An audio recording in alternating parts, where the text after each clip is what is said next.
നിങ്ങളിത് കാണണം കൂട്ടുകാരെ. ഞാൻ ഇന്നാണെങ്കിൽ ഒരു ഉച്ചമയക്കമൊക്കെ കഴിഞ്ഞ് ഇറങ്ങി വെളിയിലോട്ട് വന്നപ്പോഴത്തേക്കും എൻ്റെ ചങ്ക് തകർന്നു പോയി. സത്യം പറഞ്ഞ് ഈ കാഴ്ച കണ്ടിട്ട് എന്തോ ചെയ്യണമെന്ന് എനിക്കറിയില്ല. അത്രയധികം കരയണോ എന്തോ വേണമെന്ന് അറിയത്തില്ല. ഈ കാഴ്ച കണ്ട് എൻ്റെ ചങ്ക് സത്യം പറഞ്ഞാൽ തകർന്നു പോയി. അമ്മാതിരി ഒരു കാഴ്ചയായിരുന്നു. പേടിച്ച് ഞാൻ ഓടി വന്ന് നോക്കിയത്.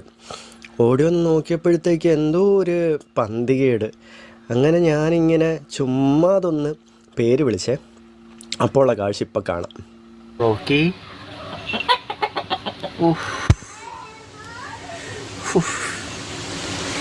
കൊള്ളാട്ടാ, നന്നായി, കുഴപ്പമില്ല, ഉറങ്ങിക്കോ.